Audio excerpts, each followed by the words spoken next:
everybody to think.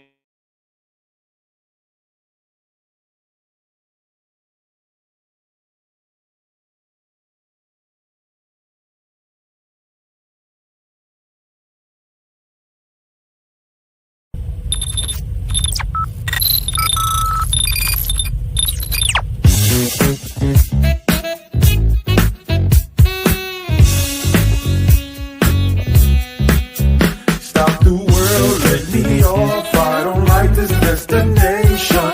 I like a transfer to the express line. I gotta get off. Electric slide into the devil doors of life. Things are changing and it ain't the way I like. On the replay, wish I could get a replay. Don't mean to hold ya, but I wanna do over. Gas up the ship, shoot me a text and let me know when it is time. I wanna get off, I wanna get off. 1 star, would not recommend that we go far from here. I wanna get off, I wanna get off. A music podcast for the culture. Wild, wild thoughts.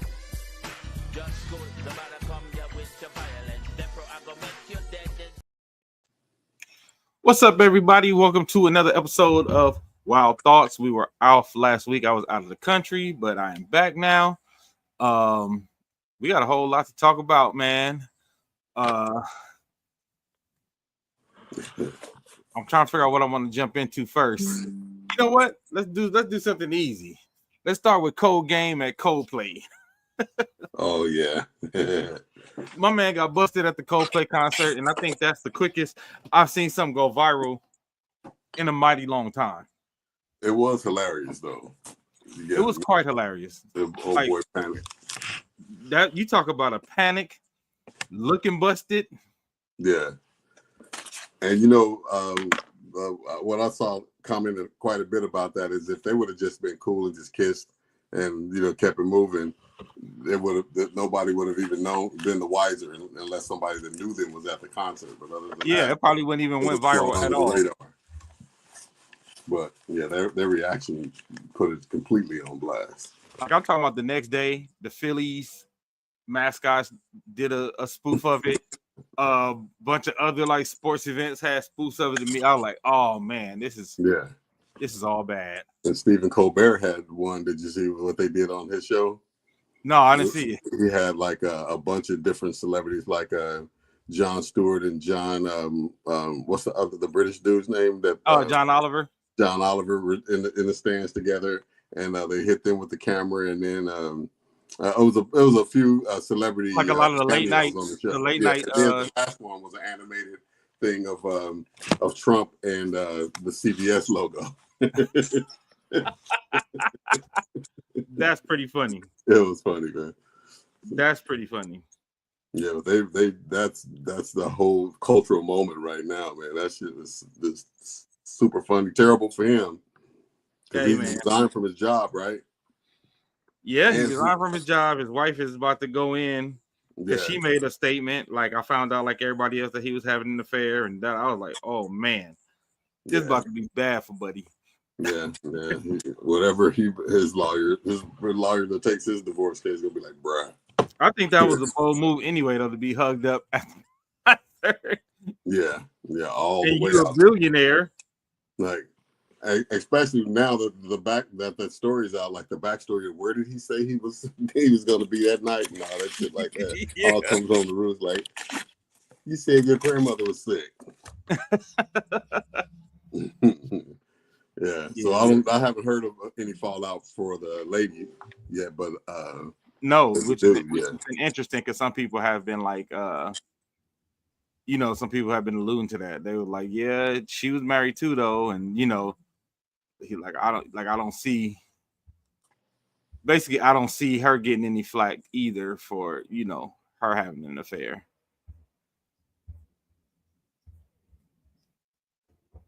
Hold on, I can't hear you. Hold on. Oh, there you go. All right, you back. Oh, I didn't even realize it went off. The old boy put out a statement on social media, so his was a little more publicized, and then the company, I think, put out something or was it the company or somebody put up the thing when he resigned from his company and all that, and you know what I'm saying? So he was a little more public with, I've brought embarrassment on my family and and all that stuff. So the chick may be going through the same shit, just didn't go back to the internet, the place that started her downfall and shit, to say, hey, here's an update on my cheating. You know what I mean? Yeah. That shit should have been kept under the wraps, just like the affair itself. Yeah, man. Yeah. Yeah, it was like not a good look at all. But like I said, I was like, I was surprised at how huge it got, how big it got viral. Ended up being on like The View. What up, Shannon? Yeah, we back, baby. Yeah. So it's just funny, like I guess cheaters need to step up their game, or old boy just felt so untouchable. He was just like, we going to the damn U2 concert, you know. Yeah. But I just think, like you said, like it's too many camera phones. It's like, oh, somebody trying to sue? How are you gonna try to sue for being publicly displayed at a public event, talking about it was a private matter? You hugged up at a concert. Yeah, that's the same. You have no expectation of privacy when you're out in public, kind of thing. So Yeah. I doubt that's going to go anywhere. Excuse me. But yeah, that was a cold way for that whole thing to come out, man. Just go to a seedy motel like everybody else. Why the fuck you at the U2 concert? You know what I'm saying? Hey, man. And I'm talking about, like you said, though, if they would have just played it cool, it probably wouldn't have been nothing. If they would have just played it cool, hugged the kid, did a little something, it would have been, you know, nobody would even thought they was having an affair. Like, you know, exactly. Your reaction, literally your reaction was like, oh, somebody cheating. Yeah, yeah. You know, I'd be curious to see what the listeners have to chime in on. What's the worst incident of somebody getting busted that you've ever heard of, or you have happened to you? They wouldn't. Professionals going here, but yeah, that's a rough patch right there for sure. Lost your job and your family. Oh, worse. Somebody getting busted. I busted a girl I was dating on Valentine's Day with another dude. She was supposed to be at work. She told me she had to work. And I pull up on Century and Normandy. And she in the car with him. Oh, really? Yep. Wow. Yeah, that's a rough one. I didn't bust this chick, but before I got married, I was dating this chick and went to her crib, and she was like, I don't feel so good. I'm just gonna lay down and and all that stuff. I was like, all right, cool. And I kind of suspected something of her, and so when I left her house, I went to the freeway to go home, but I needed gas, so I drove past the entrance, right? And I got my gas of 5-10 minutes of pumping full tank. So when I turned to get on the freeway, I look in my rearview mirror and she's right behind me. I thought you had the flu and you're in your car all dolled up and shit. Like, oh, okay. So that was just like, probably had the shower cap on and shit. Like, hey, we got you. Yeah. I don't want you to get what I got. That wasn't a bad one, but I was just a surprise. Like, damn, in my rearview mirror, immediately behind me is the person. Right. Like, okay, life is. Like, I know what this is. Yeah. Stephanie said Della Reese on the thin line and love and hate said the nighttime of passion can call a lifetime of pain, especially for him because he's a billionaire, so he about to lose half. Yeah. and yeah, and there's no plausible. I mean, there's no denial. You know what I mean? So it's basically like you should just hand over whatever is asked of you because there's no denying, who's in the wrong and all that stuff like that. So yeah, that's it. Yeah, Shannon, if you don't get out of here. Yeah. Anyway, so yeah, funny story, man. yeah, no, that was kind of crazy. All right, so let's do Past the Aux next. I want to talk about some music. All right. The Clips album. Have you heard it yet? You know, I added it to this playlist thing that I'll do today to check out, you know, new records and stuff, so I can hear the whole album. So I haven't heard it yet. I just added that and a couple of other records that I haven't listened to yet. What's this chick's name? I just saw it. I may be late on her. Let me see if I can see her name right quick. But no, the short answer is no. I haven't checked it out yet. Okay. But I love that single though, man. I saw them on the Tiny Desk concert, and the single is just killing. Well, first of all, can we talk about how dope they were on their Tiny Desk? Like, it's something about the way those dudes rap, the clarity in their voice. It just sits on top of everything, no matter what. And I noticed it on their records, but then when I seen them, excuse me, when I saw them live on Tiny Desk, I was like, yo, they sound like the record, like such clarity, like they know how to perform for real. Yeah. And their band was using a lot of sample. Did you see the drummer was just playing like yeah, that was dope. But I thought that was smart because the way their music sound, it probably wouldn't have translated to try to have like the whole live, straight up live thing. So I think they found a way to do a Tiny Desk, but actually make their music translate really well. Yeah. I saw like the keyboard player playing the bass line, which is like doing super basic stuff. It sounded like a sample. I mean, I didn't really realize differentiate which instrument was which until they showed them actually playing. You know, the part the drummer playing the samples and the bass and the keyboard player playing the like 2-note or 3-note bass line and stuff like that. I'm like, they ain't, you know, gigging. They're just playing the actual framework of the composition. So I thought that was pretty dope. And it said, I like the Clips album, Tyler the Creator, not so much. Oh, his performance on their album, you mean? No, he released a new album yesterday called Don't Tap the Glass. Oh, the one with the single on it we were talking about offline, me, you and Rob. Yeah, he did like a dance record. He did a dance album. Yeah. So before I get to the Tyler Creator album, I'll talk about the Clips album. I enjoyed the Clips album. I was like lucky to be able to like get on a flight and listen to it on the flight. You know what I mean? So it's uninterrupted, unadulterated. And I probably listened to that album probably back to back like 4 or 5 times. And I know they say, oh, Clips talk about the same thing all the time, but they do it so damn well.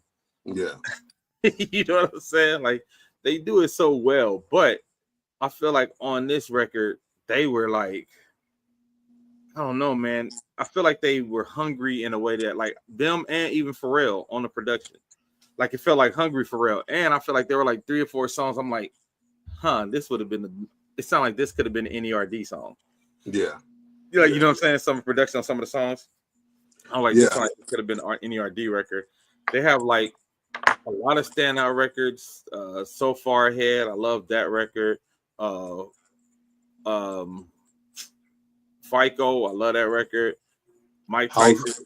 How's the Tyler the Creator feature on there? He killed it. He was dope. Yeah. Yeah, he was dope. The Tyler, all the features on the album to me, I think were really good. Yeah. Like it was the opposite of who album did I listen to, and I was like, all the features were better than you. I forgot what album we were talking about. There's somebody who like had an album and all the features were better than the actual rapper. It wasn't Lil Wayne, was it? Yep, it sure was. Yeah.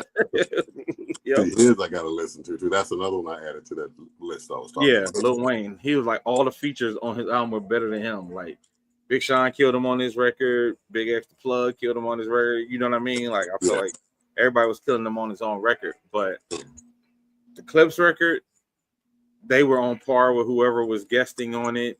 You know what I mean? Like it was just solid sonically. Production-wise, I feel like it was creative enough where I felt like they stepped out of their comfort zone enough, but not too much where it felt out of place on the record. You know what I mean? Like the records to me that I feel like NERD records, those are the ones I feel like, okay, just take them to like a slightly different place musically. Yeah. But it all, because it's still that Pharrell vibe, you know what I'm saying? It all kind of fit, had a good consistency to it. And you be like surprised, like, oh, the album over already? You know what I mean? Like once you listen. Did Pharrell do the whole record? Yeah, Pharrell did the whole album. Okay. Yeah, I'm gonna have to get into that one, man. Yeah, Pharrell did his thing. Getting into the Tyler the Creator dance album. Shannon, I like a lot of the records. I gotta listen to it again though. There are some records that feel a little chaotic sonically. You know what I mean? Almost like it's too much going on.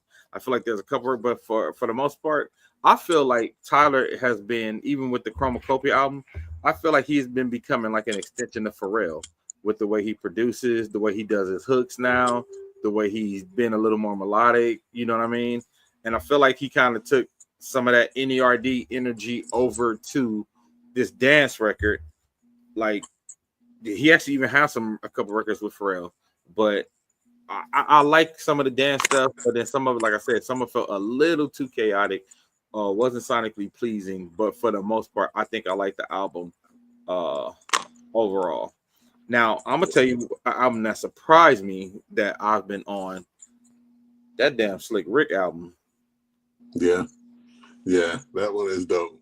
That Slick Rick album is fire. Yeah, If y'all don't know, there's a new Slick Rick album that he co-produced with Idris Elba, and they have some incredible visuals to it if you want to watch the visuals. yeah, the visuals really set it off. The Man. visuals are bananas, Yeah. but it's just what I like about the Slick Rick album is I feel like he's not trying to chase the youth shit. Like Slick Rick, just like I'm making a Slick Rick album, but somehow it works. You know what I'm saying? Yeah. like, Well, like I think that's smart, man, because the things that make these artists iconic, you know what I mean, is what the lane that they should come back in, especially after a long period of time like this. Because if you came back trying to mumble rap or some other shit, it's like, nah, bro, it's not authentic to the previous crowd that supported you, and it definitely ain't authentic to the crowd that's where that style is trending. So just do your regular shit. yeah, Because yeah, the people like the new fans, for lack of a better term, that are jumping on Slick Rick are listening to the old nostalgic shit as well. You know what I mean? So it makes sense to come out and not throw a curveball and just like do your thing. And plus, he's one of one. You know what I mean? As far as the storytelling, the tone of voice, and all that. So no, I agree with you. I think it's better. Like even clips, they come out trying to be on trap beats. You look at the LL album, like how we've been talking about. Like a lot of the older acts are coming back. Even the last Eminem album. yeah. I feel like they're better when they're not chasing youth, trying to do some shit like, oh, we're gonna do some today shit. Like, just do what everybody knows you for, Right. and it'll work. To me, that works better because listening to the Slick Rick album, I was like, this feels like a Slick Rick album made for the UK. You know what I mean? Mm-hmm. Like, but it worked because of the way the production was. Like, oh, we got Mars in the building. Mars is in the building. What up, man? Shannon said about the Tyler album, she said some of the beats were just odd. It was like a cacophony of noise. I agree on some of the records, Shannon. There were some, but like I liked a lot of records, but there's some records that I was like, feel like a little, as old people say, racket.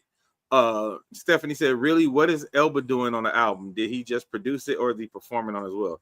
He kind of co-produced it, and I think he directed a lot of the vocals too, if I'm not mistaken. I mean, the visuals, right, V-Ray? Or he had something to do with the visuals.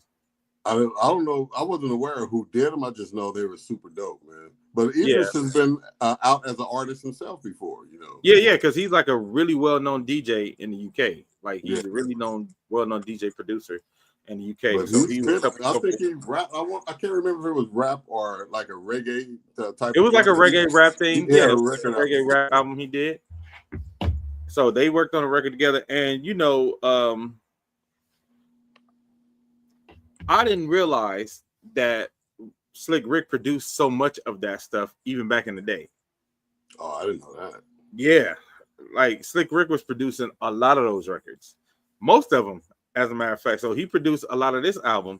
Even if you watch at the end of the like visual movie, you know what I'm saying?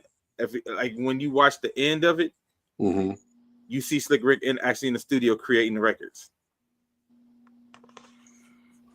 And I thought that was. I didn't know he produced. I don't know if I've seen if I watched all the way down to that part of it, but yeah. So no, I didn't know that. Yeah, so that's Slick Rick album. Hey, the old heads is winning.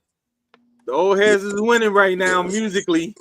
and performance wise, because I think with the development and the experience that they have with actually rocking the show versus showing up at a show, that part of it is killing as well, because a lot of the newer artists just don't have that energy. They don't bring it like that. They got their vocals on the track and all that kind of stuff. So Well, I it's a saw a different post. bar. Yeah, I saw a post that said, and I thought this was interesting. They said this is the first time ever in hip hop history that hip hop is not a young man's game. Yeah, They said the it's biggest just been artists. perverted, man. They said the biggest artists are actually like 30 and over. Like you go to Kendrick, you go to Drake, you go to Tyler, Tyler, you go to uh Nas, yep, you go to Nas, you go to Cliff, Eminem, Eminem, LL, Cliff. Slick. Like they said, this is the first time ever in hip hop history that most of the artists are over 30. Like the most influential part of the game and the bigger artists are like starting at 30. Jim Malice is 52. Yeah. Ain't that crazy? Yeah. I thought they was twins the whole time. That's the crazy thing. Yeah. So yeah, but that artist that I was trying to remember, the female that I added to my playlist to check out the whole album is Jane Hancock. Oh, she's dope. I was just reading about it and I was like, I had never heard of her. I see she had a previous album out too, but I love the 2025 one first just to get familiar with her shit. Say somebody else that ain't a youngin. Jane Hancock. Stephanie said there's certainly a surge in the younger generations wanting to hear and see more of what they call old school performers. They are starting to want more of our generation's music. Yeah, I was having this conversation with a couple of musicians the other day. I said, it's interesting. Like a lot of these old groups are coming out, being able to like sell out stadiums and do tours because not only our generation is into it, the generations below us are like, I don't know if they discovering it on TikTok or like how people making their kids do the Drew Hills and stuff like that. You know what I mean? Like, so there's like been a resurgence of like our generation's music with the kids, because my daughter be playing stuff and I start singing. She like, how you know that? I'm like, that shit came out when I was a kid. Like, you know what I'm saying? Like, this ain't new. This ain't Jaws. You know what I mean? But again, like I said, but to my point, even the people that's putting out new music, usually because usually they be like, oh, they too old to rap, or they'll put it in the category of like old head rapping. It wouldn't really get the respect of the burn. And also, I'm gonna say this: I really respect this Clips rollout. This has been the best album rollout I've seen in a very long time, and it's reminding me of like an early 2000s album rollout in regards to where they showing up, how they performing, where they popping up at. Just really being embedded in the culture. I was like, we need more artists to do rollouts like this. This is how you roll out and make people excited for the album. This is how you roll out and reintroduce yourself to the people who don't know you, and then to the people who do know you. This is how you build buzz. Because I feel like a lot of times people just throwing music out, no real rollout, not creating that buzz. You know what I'm saying? Like this, bravo. Hats off to them for this brilliant rollout of how they did this entire rollout for this album. Especially considering the fact that they switched labels too. Yeah, because they switched labels like right before the album was supposed to come out, which is crazy. No, I think the album was supposed to come out sometime in 2024, and they bought out their rights. Yeah, and then we're able to negotiate it with Jay and then release it.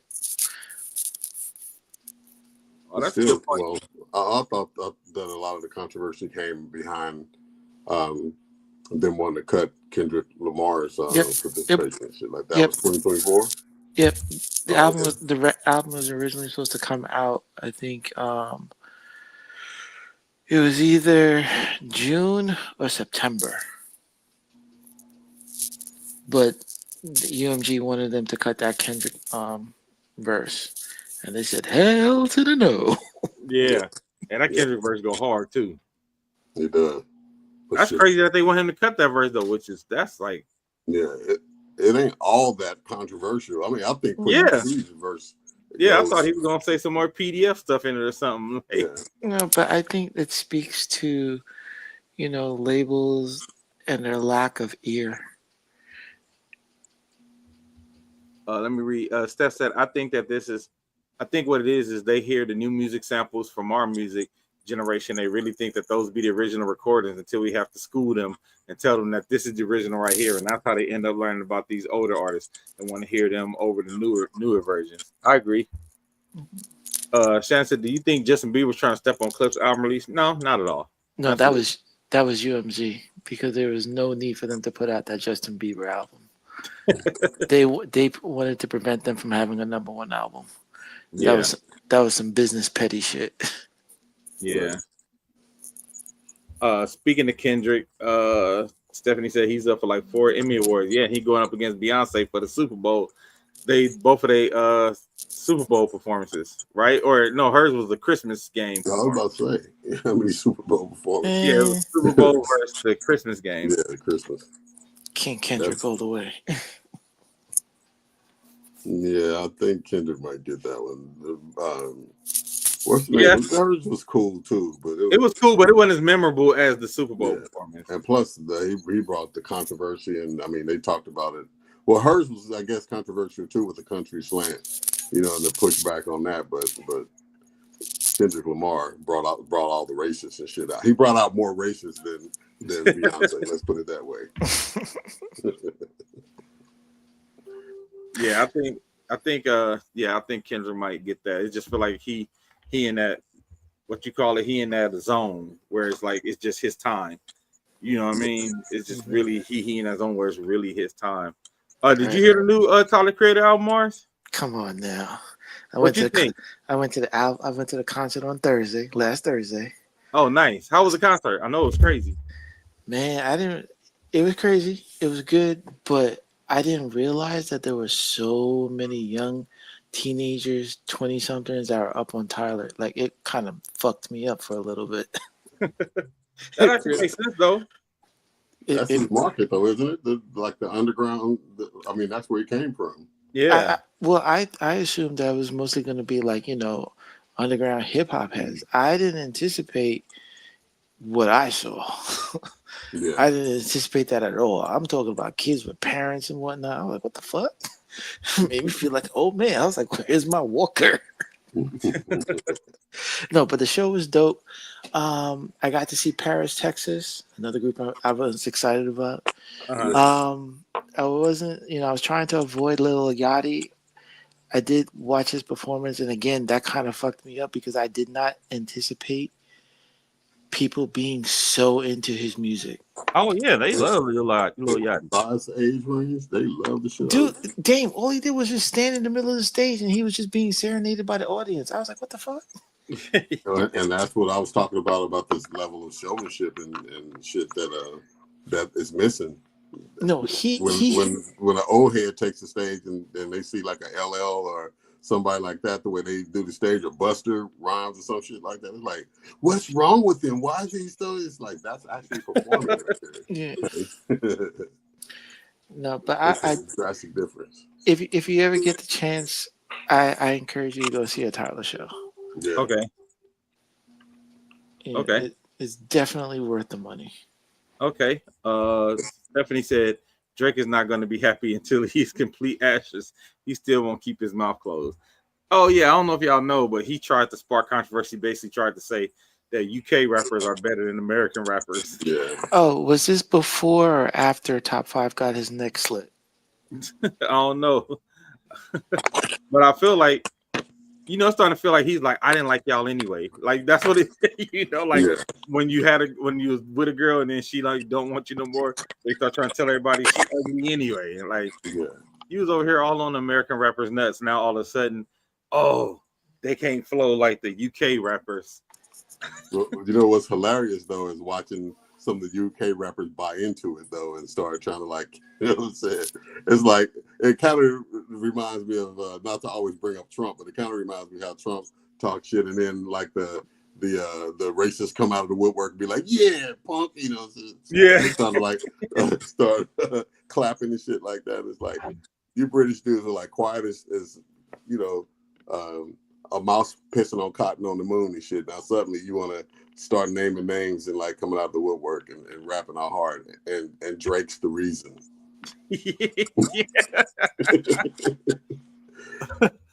Steph said not just that, but he was saying he would drink to every time the fan said "fuck Kendrick" at a show. Yeah, like I think he still is like trying to pretend like he not hurt. He need to fire his whole PR people, like his publicists and all that shit, and build a new team that makes him take a new narrative. You know what I mean? Somebody somewhere should be the no person. Because this is the worst strategy ever. Let's go this route before you ruin all of your credibility. You probably blown about 60% of it, but yeah, take another route. And honestly, I didn't hate What Did I Miss? You know what I'm saying? Right. I thought What Did I Miss was a cool joint and all that, even though he tried to like take some stabs. I mean, as far as production flow and stuff like that, it could have been a launch into a different direction. But now these public statements and shit is like, this dude is still on the same bullshit. Man, Shannon said all Young Money is crashing out. Get your girl Nikki. Hey, I read the funniest shit I've read in a very long time. Somebody said Nicki Minaj pink wig be talking to her like Green Goblin mask. Ratatouille and shit. Like the Green Goblin mask be talking to Norman. Yeah. Controlling their shit. And you know, somebody brought that to my attention too. They said, what kind of, and this is regard, they were talking about all the Young Money, right? They said, what kind of people are you or people have you been around to where all this stuff is happening and nobody from the industry is like coming to y'all defense publicly? They're like, nobody's coming to Nicki's defense, nobody's coming to Lil Wayne's defense, nobody's coming to Drake's defense publicly. They're like, what did that tell you? Because they said as soon as it went down, you know, when Kendrick, you know, Problem was on Drink Champs, Snoop was on, you know what I'm saying? Like, people came and Kendrick winning and people was coming to his defense, like, that's my guy.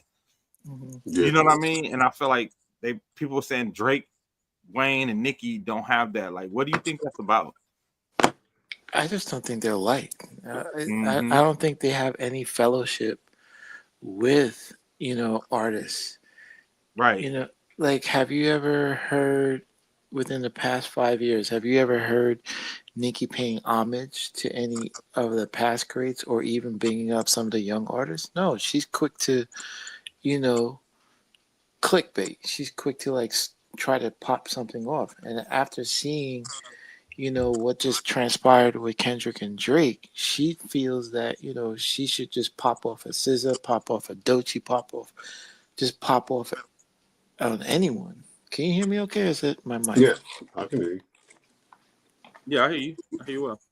You know, and I think at the end of the day, you know, someone had said something, or she had made the reference that, you know, she's an icon, this, that, and the third, you know, when she was going back and forth with Punch and SZA.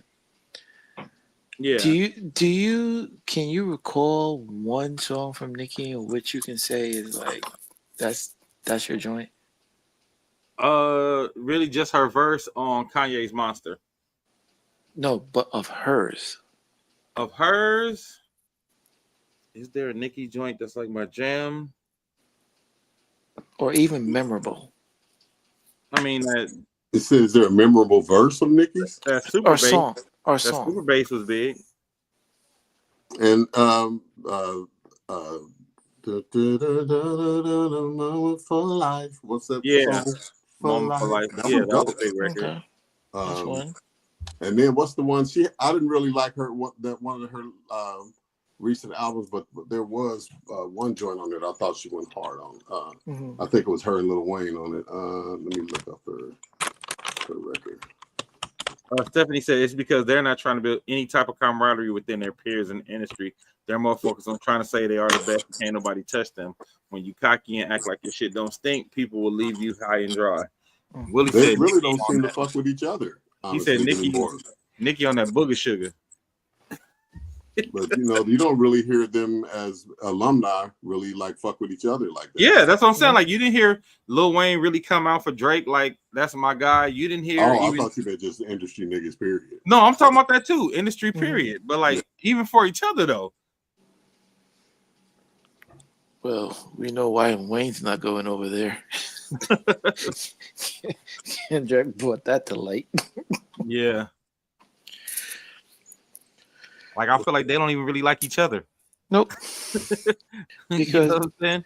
like, case in point, Nicki beefing with Lotto and Drake trying to get Lotto on songs. Well, I just feel like Nicki tried to be for any new up and coming young female artist that's doing well, or that she probably perceives as like taking her spot, taking her shine. Like, you know what? I can't stand her voice.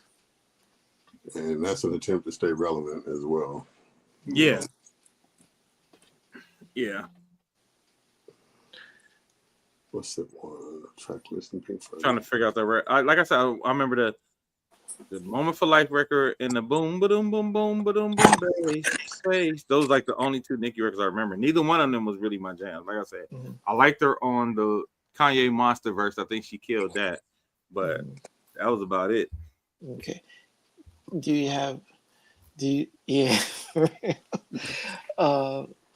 you recall a Cardi song? A Cardi song? Mm-hmm. Yeah, Bodak. And what's the one? WAP. The ringtone one. Not ringtone, but You see the difference? You see the difference? You were able to come up with something real quick for Cardi. Yeah. As for Nicki, you gotta think about that. Yeah. Stephanie said the irony is the fact that she's always trying to diss somebody for the same shit she do to herself physically. She surgically created a whole new person within herself and always talking shit about somebody else. Yeah, that's what was funny when she was talking about like SZA had plastic surgery. Like, we know what you be on too. Like, yeah, you know we could see you.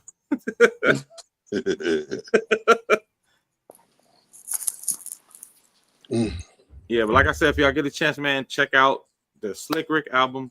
Check out the Clips album. The Clips album. The Tyler album. Check out the new Tyler, Don't Tap the Glass. The video is dope too. I like the video. Did you listen to the Joyner Lucas album? I haven't. I need to listen to that. I need to add that to my queue. I don't know you like it? I don't know how to feel about it. I think that's how I feel about Joyner Lucas overall, right? Every time I'm like, he's such a dope MC, but it almost feel like I don't know what it is, Mars, where something just does not connect for me. Like his concepts, the concepts. Yeah. I love the concept, but it's like for some strange reason, he's not getting to the finish line with me. Yeah, that's what I say. Some reason he don't connect, and I do not know what it is. Yeah. Did you hear the Joey Badass single? No, I haven't. How is it? Check it out. I kind of like it. I mean, okay. Joey Badass kind of been on lately. Yeah, he kind of been on lately. I kind of like it. I mean, Team Kendrick, but I have to give him his little dues. Yeah, no, he kind of been on lately, man, and he been killing on Power too, man. Shout out to Joey Badass. And I also got to check out the Rakim album. I mean, the Raekwon, not Rakim. Shannon said, "Can we talk about the impact Malcolm Jamal Warner had on our generation and why his departure feels like?" Absolutely. We got that. You look down on the bottom. We got that on the queue, but we can go to that next. Somebody alluded to. They said it feels like we lost a family member. Yeah. Because basically we grew up with Malcolm Jamal Warner in our house, not just as Theo, because remember, right after Theo, he came back and he gave us 5 seasons of Malcolm and Eddie. Yeah. You know what I mean? So he basically been in a lot of our households from our childhood to like deep into our adult life. And then even after Malcolm and Eddie, then he goes on to do like more dramatic parts like Suits. The Resident. Stacey Ellis Ross sitcom for a minute. Yeah. You know what I mean? Like, huh? I just said for a hot minute. Oh, was it Girlfriends? No. What was the name of it? Let me. Jamal Warner and Tracy Ellis Ross. They had a show together. Yeah, it was called Read Between the Lines. Okay. Yeah. Yeah. No, it wasn't Black and Stephanie. But I think a critical part of his influence, man. I mean, well, to me anyway, is that he didn't crash out and burn. He didn't crash and burn like most people transitioning from a Yeah. kid actor to an adult. He was able to like keep his composure. He was multifaceted with music and spoken word and acting, you know, and he wasn't in the headlines for doing shit. He wasn't caught on the kiss cam, you know what I mean, and all that crazy shit. He was just a regular ass dude, and people that he knew outside of the industry, or that I know that knew him outside of the industry, said he was just like a real, like down to earth cat. What you see typically on screen is his his personality, you know, personally anyway. Well, yeah, I had the pleasure of meeting him a couple times because, as you know, he would do Fly Poet sometimes. Yeah, In the earlier years, I had the pleasure of meeting him a couple times, and he was like, the times I met him, man, he was a really cool, down to earth dude, man. And you know, I'm glad I had the chance to meet him, had the chance to have a couple little, you know, small conversations with him. But yeah, I think he had what you would call the perfect career as a child actor, for a child actor, to be able to work up until, you know, he passed. You know, like, well, he was 54. Yeah, 54. Yeah, So you've been in the game from 16 to 54. That's not the norm. And like you said, 16 to 54 and get out clean and have no crash outs, no crazy headlines. You know what I'm saying? Yeah. Stephanie said he really was. He was always about uplifting his people and the culture, and he stayed true to his artistry. We used to have some good times together back in the early 2000s. Yeah, he was a good dude, man. And it's funny how many LA people had a chance to connect with him personally. Yeah. Like I know a lot of LA cats who like had multiple run-ins with him, and you know, multiple like, you know, time that they got the chance to hang with him. So I think that's dope too, because you know, when you see him, you like, oh shit, that's Theo. Because you know how somebody been on TV that long, you feel like you know him. Yeah. You know what I'm saying? And I think that's one of the reasons that the impact is so tough for this one, is because like he's basically been, he was, you know, been in our lives almost our entire lives. Yeah. You know what I mean? Like it was kind of like, you know, when you say you watch Kobe growing up, like we grew up with Kobe, we was the same age. So you feel like you went through that whole era with Kobe. He was a part of, you know, feel like he was a part of your life like that. But like, you know, even longer when it comes to Malcolm Jamal and his impact. And, you know, to what Stephanie said, he was really about the culture. He was a great musician, dope bass player, really dope poet, you know, like he had other talents. And it was the saddest thing, man. Like, yeah, Willie said, I know a lot of people who knew Malcolm Jamal Warner. Yeah, like I said, he was like really well known and He's accessible. very accessible. Very accessible. That's the word. And the trip, though, that he was relatively private, because when you really think about what you know about him outside of what, you know, he's presented and what people know about him from meeting him, he didn't splash his family all over, you know what I'm saying? Yeah, social media. And, you know, Yeah. I like that aspect of especially in this day and age with everything being up on social media all the time. It kind of reminds me of LeBron in that aspect, where you know he's married, but you don't see his wife all the time, and you know what I'm saying, and his kids and all that stuff like that. He's able to keep that separate from what he was willing to share. Yep. Stephanie said, man, when the Cosby Show in a Different World came on at Thursday, and that's at 8 p.m., don't ask us to do nothing or go anywhere. It ain't getting done until after it goes off, or you better make sure it's done before you get home to watch it. And that was every black family. Yeah. You know what I'm saying? I was like, from 8 to 9:30, basically everything stopped when it came to those Thursday nights. And then after that, it was Martin and New York Undercover. Same thing. Thursday nights was going to stop. That's because he was old school and he came from that old school era where stuff was still private and mysterious. And, you know, his mom was his manager, but she was great. His mom taught him very well. You know what I mean? His mom had him in like a good space, a good place, man. So shout out to his family, condolences to his kids and his wife, man. It's just very sad. Big loss to the community, a big loss for the culture. Malcolm Jamal Warner was a big loss for the culture because so many other characters have been modeled after Theo. You know what I mean? Like from Darius McQuarrie on Family Matters, and you don't think of almost all the black sons after Cosby Show. A lot of them were modeled after Malcolm Jamal Warner, and his impact feels so heavy because you in our TVs, you in our bedrooms, our homes, our living rooms every Thursday for that many years, and giving multiple classic performances and episodes. Like, Right. I'm sure we all got a favorite Theo episode. Not even the Cosby Show episode. We all got a favorite Theo episode. Like, my favorite episode is when his dad was like, "You ain't got money, we got money," and he was gonna make him pay for everything, and they turned the whole house into like a store, and he had to buy everything in order to live. And that was the one with the shirt. The shirt. Gordon Gartrell episode. The episode when he got the earring and his dad was on the bed and they kept like there's like multiple, or even when he sung the the Ray Charles song Night and Day. There's multiple things that are like canon events for us as young black men and our memories. You know what I mean? And I think that's one of the reasons it feels so like, oh my God, like a huge loss for the community. And also, I don't know if y'all know, a lot of people don't know. Hold on, let me see.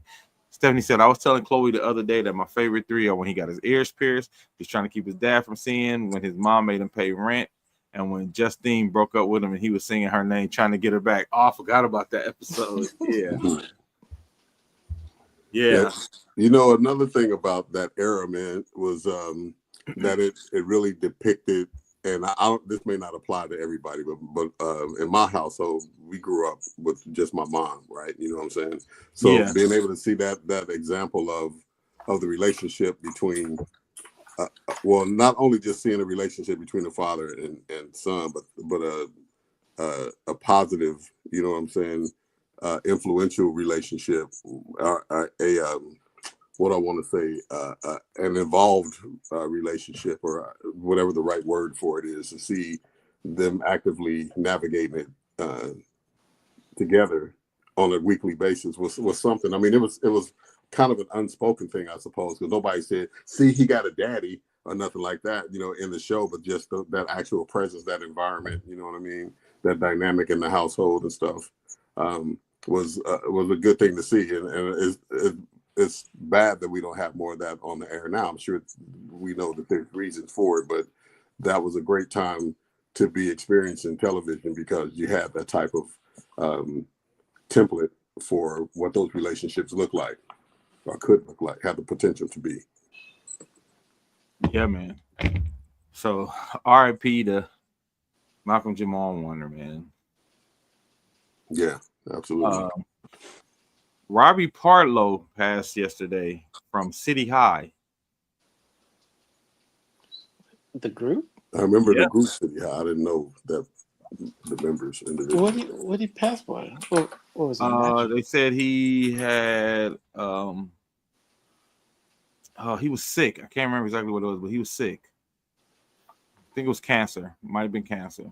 Damn, 46? 46, man, young. 1/3, one of the guys from City High passed, man. And they gave us a couple big hit records. Yeah, it wasn't Toby, it wasn't him, it was the other one. It was it was the other one, Steph. Not the guy from Sister Act. So, shout out to him, man. Sad loss. Damn. And then of course, the Prince of Darkness, man. Ozzy Osbourne. The Wizard of Osbourne. Man. Yeah.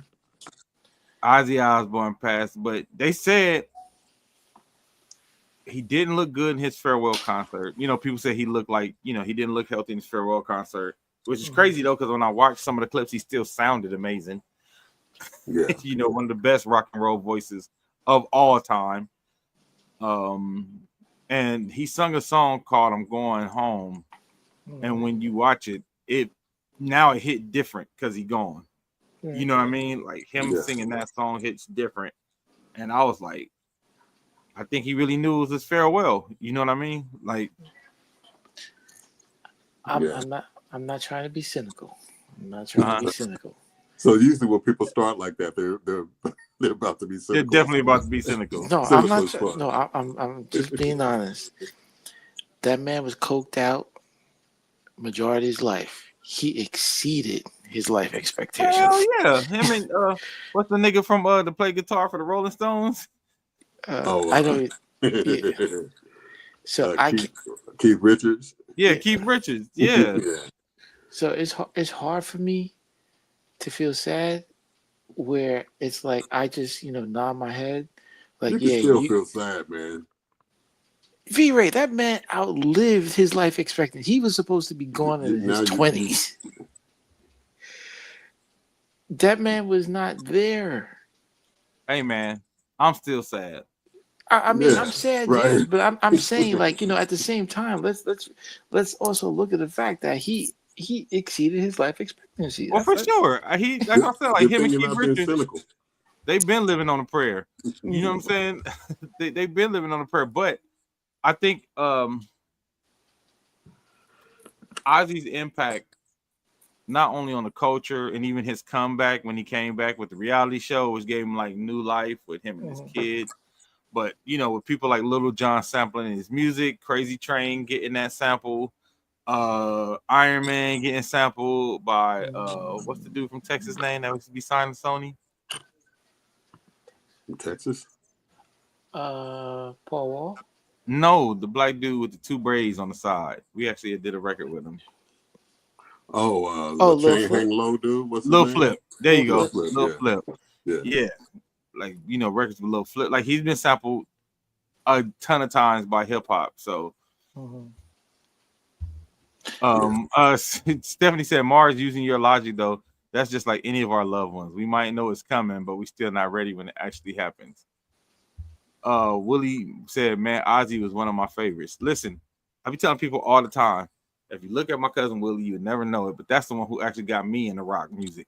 Like when we rode around the hood, Willie would be playing Too Short, Willie would be playing, Tupac and NWA, but when we got in the house, he was turning on the British video channel. I wish I could remember the name of this British video show that used to come on like channel, the UVF channel or UHF channel that we used to watch every day. And he the one who turned me on to like David Bowie and Duran Duran. It was Willie who turned me on to all the rock music. He the one who got me to the white boy shit. Okay. Like one of my biggest influences is because of the music he got me into. Like the reason Wild Bunch of Music sounds the way it does is because Willie was showing me that NWA and De La Soul is cool. Like he'll watch your MTV raps and then he'd be like, all right, now we're gonna watch the British show. And it was a white dude with a blonde flat top. And I cannot find clips of this show anywhere, and I cannot remember the name of it. I thought it was Video 101, but that wasn't the name of it.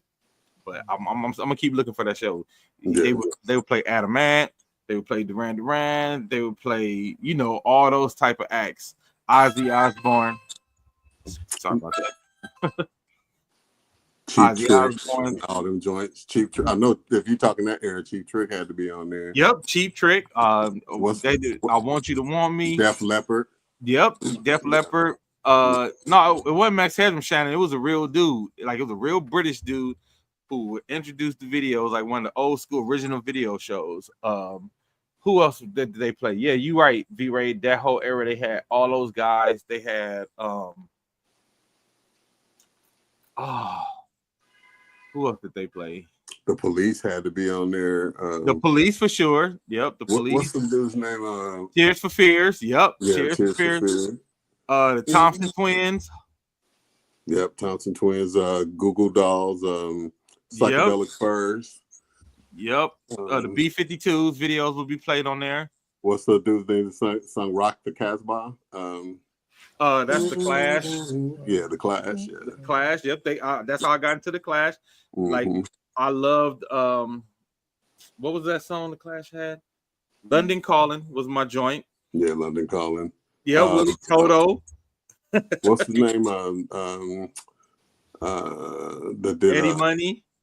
What's the band Peter Gabriel came from?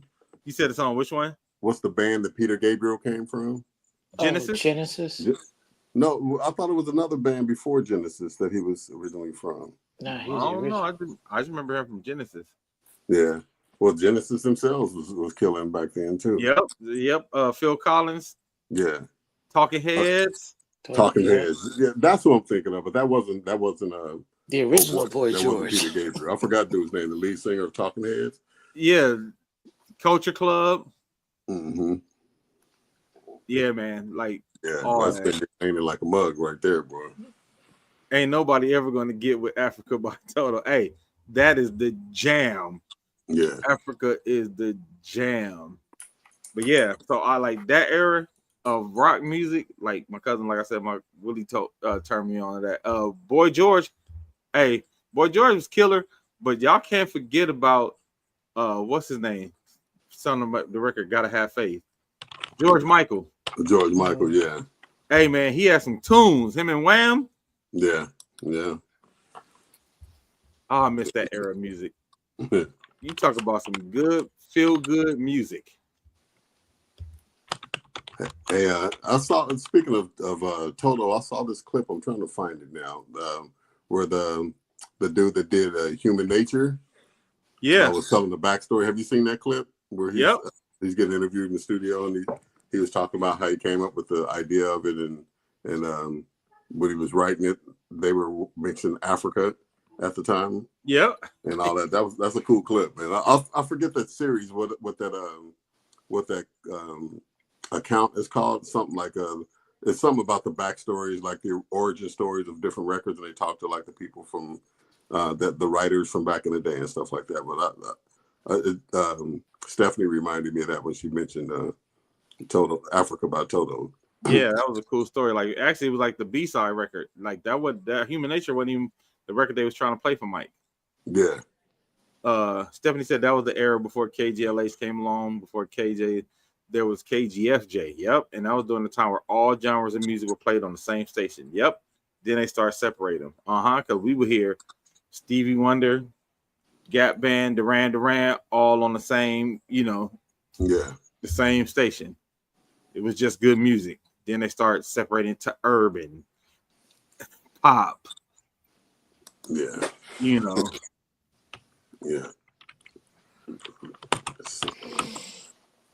So I see you got Captain Distraction on our discussion list down there. Yeah, we could end the show with that bullshit.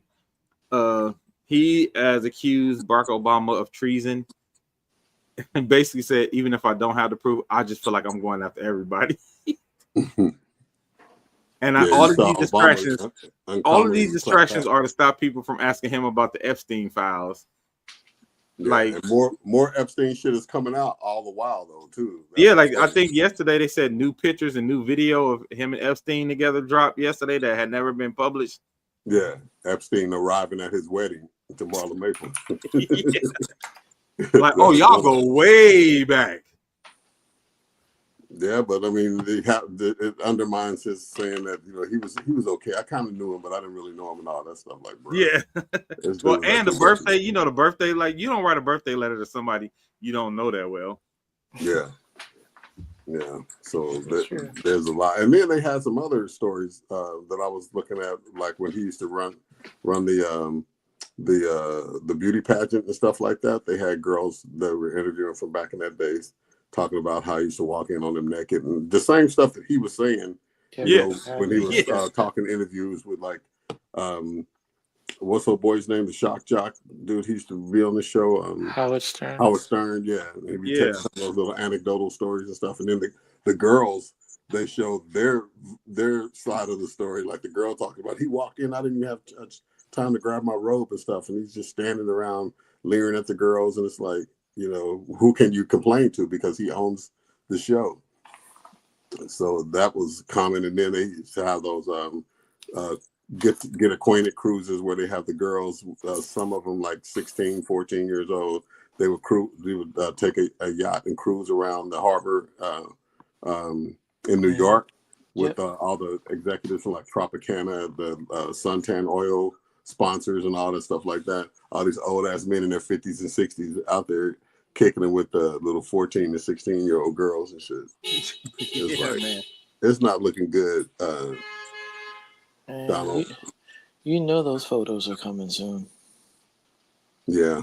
Well, I know they're trying to squash him big time, and the DOJ had enlisted all of those employees to go through the Epstein files and see where Trump's name appears in there, and the Wall Street Journal just came out with another article saying that the DOJ reported to him that his name was all through the Epstein report. Yeah, it was like 2 months ago, and then they asked him. He was like, "No, I don't know anything about it." Well, they released the article yesterday, I think. Yeah, I know. Shannon said he was quick to drop the Martin Luther King file, though. Yeah, and then Martin Luther King's daughter said, "Okay, now do the Epstein file." So everything is the deflection is getting deflected. Stephanie said, "What's hilarious is that for him to want to take attention away from the Epstein files, he bought even more attention by saying he want them to release." Yeah, it's almost like the more he tries to be like, "Don't ask me about it," and the more stuff that comes out, the more you want to know about it. Yeah, but it's funny that just like the MLK files, you clearly have the authority to just release them. Have them shits released. You don't have to go through all these. That makes it, which kind of makes it look worse, right? Yeah.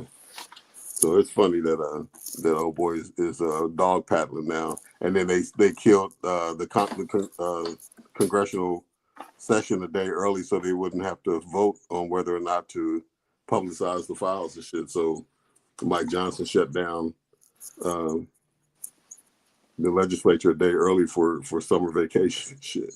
Yeah, but that goes back. Those folks are still going to ask questions. I know, but I'm just saying that it's just funny that. Well, the thing about them is they don't want to have to go on record voting against publishing the files. And plus, enough Republicans had said they would vote for publishing the files that they probably wouldn't have gotten the no vote that they would normally get with a majority. Because I think about at least 11 Republicans said that they would vote for the files to be released along with the Democrats. So if they did vote on it, the shit wouldn't have turned out well. It's just interesting, man, to me to see this shit evolve because it's a bed of his own making and talking shit about the files before he got elected. And then all of the cronies, the people that he ended up giving cabinet assignments that were just conspiracy theorists with podcasts and shit earlier that are now in a position to say they can act on this crazy shit that they were talking about. And the blowback is all on Donald Trump if they actually go along with it. It's just funny. Like, are we still talking about that one guy, that Epstein guy, like your best friend? That's old news. I don't even know why we're still asking me about this. It's old news. I don't understand. And I saw a press release, a statement that I guess was released today. The White House statement saying Donald Trump said that Jeffrey Epstein was a creep and he kicked him out of his Mar-a-Lago club. Did you see that shit? Yeah. Like this motherfucker tried everything, releasing the MLK files, going after Obama, renaming the Kennedy Center after his wife and shit. They voted that shit in Congress today or yesterday. Oh, they did? I didn't even see that. They voted to rename the Kennedy the Kennedy Center Opera House after I think it's something. The First Lady Melania Trump is the. That's crazy. Yeah, it's like everything that they can to spark a conversation on a different topic that's just not going anywhere. Shannon said, "What are we going to find out that we don't already suspect? America still voted for him." Yeah, like when I say this dude is really Teflon down, it don't matter. He can do and say whatever the hell he wants, and there's no repercussion. Well, the difference I think this time, or right now anyway, is that even some of the MAGA people are turning on him because of this shit. And some of the pundits that normally have his back, like was it Joe Rogan, I think, and what's the boy's name? Is it Steve Bannon? I forget which one of those. Some of the high profile racists are saying, now that's a bridge too far. You can snatch people off the street and take away civil rights and support drawing gerrymandering ass voting districts and shit like that, but not releasing them Epstein files, that's too much, man. That's too much. So I don't know what that means in terms of what the next elections are going to look like. But right now, it seems to be a sticking point for some of his supporters. Yeah. Well, I mean, we'll see, but it's almost like, you know, it used to be a 24-hour news cycle. It feels like once you feel like you get a hold of one story, another one comes even before the day is over. That's So all the months. crazy shit he do so much crazy shit. Like, I didn't even know about them renaming the Kennedy Center after his wife. You know what I mean? It's almost like you can't keep up. Right. You can't keep That's up. by design, though. It's by design, but yeah, it is a bunch of crazy shit. Because I mean, that's part of the plan that what's the boy's name that I just mentioned? The one that always the chubby dude that always looks like he needs to shave and take a shower and shit. Steve Bannon. Steve Bannon, yeah. That was part of what he was saying. The plan would be is to like flood the zone. Call it, huh? Flood the zone is what he called it. Yeah, flood the zone and the judicial system too. That's why all these executive orders are coming out as opposed to shit going through the legislature and being turned into laws, is because that shit will get tied up in court, and there may be an injunctions to stop whatever the new thing is while it's being adjudicated, or they may leave it in place until it's adjudicated and shit like that. So the shit stays tied up in court forever and shit like that. So it's a lot of red herrings and shit that they're throwing out there, and it's really this right now. I don't know that the Epstein files discussion was intended for this, but nobody's really talking about the big beautiful bill as much right now. You know what I mean? Because there's another big story, and the big beautiful bill is still doing all the damage that was built into it to begin with. So true that. Yeah, it's a lot of distraction going on. Yeah, so you know, everybody try to pay attention as much as you can, because he's doing a whole bunch of look over there, you know, with all this stuff. Before we get out of here, Thursday we are doing our live band karaoke night, y'all. We need y'all to come through. We need some people to come through, sing some songs. Live band karaoke night at Dragonfly Hollywood, and we putting something else together. I'm working on doing like a gospel brunch sing along, where we're gonna bring back all the 80s and 90s gospel joints and have a big sing along while we eat some good food, drink some mimosas, something for everybody to do after church from 3 to 7. Get all your church folks to come with you, because that way you come right after church, get you some good food, some good music, might get on stage and sing, and then you home by 7 in time to get ready for the week. You know what I mean? We don't have you out too late. So we'll have details on that soon, but that's going to be another fun event that we want to start doing once a month too, just like we do the karaoke. So, but this Thursday, y'all, RSVP. All right, go to my page if you want to come and just click the link. RSVP is free before 9:30. There's no cover, free before 9:30. So come on in, you know, hang with us. She said singing praises and getting lit off mimosas. You know, it's like a extra load of communion. You know what I'm saying? Exactly. Bring some little crispy crackers. Yeah. Just do the whole thing. Yeah. So hey, get ready. That's coming up next, Steph. But this Thursday we are doing our live band karaoke. We need y'all to come out, man. Come out and support us. It's gonna be a good time, and we're gonna get Mars. What you say, V-Ray? I was just gonna make 2 more points after you. I just say shout out to Mars because we're gonna get him out of here. But go ahead, V-Ray. 2 things. I'm curious, man. I brought this up before. I'm curious. I don't know how many listeners we got dialed in right now, but I'm curious how many people would want to see a Wild Bunch unplugged, just like we've done Bad Boy unplugged and Death Row and stuff like that. If we were able to go back and do the biggest cuts from the Wild Bunch catalog, all the way from the Car Hop days through the Wild Times of Washington High and all of our CDs and stuff that we released, the Christmas joints and all that stuff.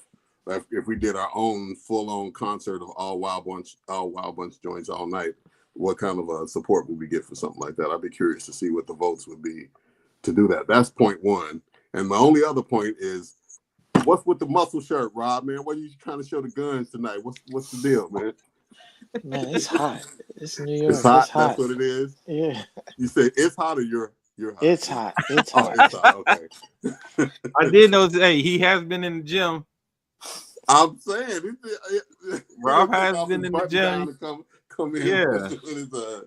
with his muscle shirt on. Nigga got a shake weight. He be using the shake weight on commercial breaks. Y'all got jokes. I had to ask, Rob. I'm going to bed. Stephanie said our fans gonna support no matter what unplug we do, and Shannon said yes. Yeah, but I actually said Wylde yes. all them joints, man, live like we used to.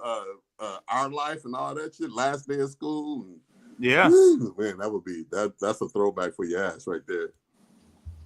Yeah, Anyway. I think that would be killer. Yeah. That's all right, I got. I got the all right, cool. explanation I Well, needed.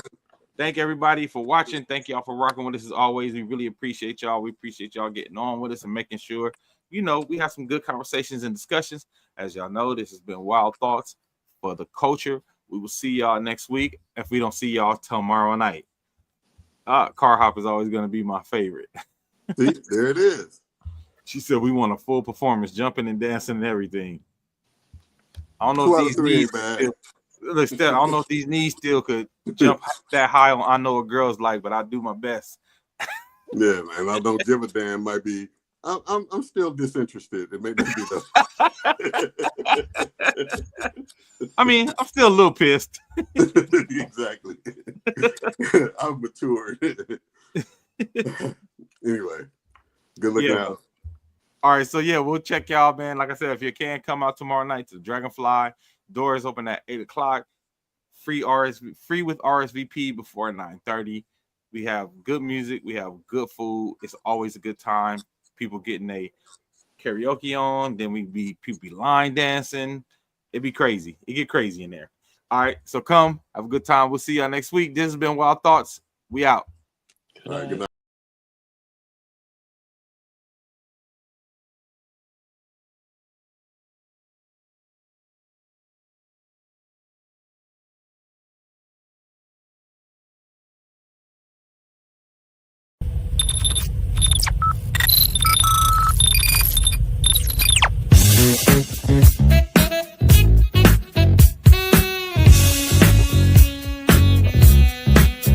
Stop the world, let me off. I don't like this destination. I like a transfer to the express line. I gotta get off. Electric slide to the devil doors of life. Things are changing and it ain't the way I like. On the replay, wish I could get a replay. Don't mean to hold ya, but I wanna do over. Gas up the ship, shoot me a text and let me know when it is time. I wanna get off, I wanna get off. 1 star, would not recommend that we go far from here. I wanna get off, I wanna get off. A music podcast for the culture.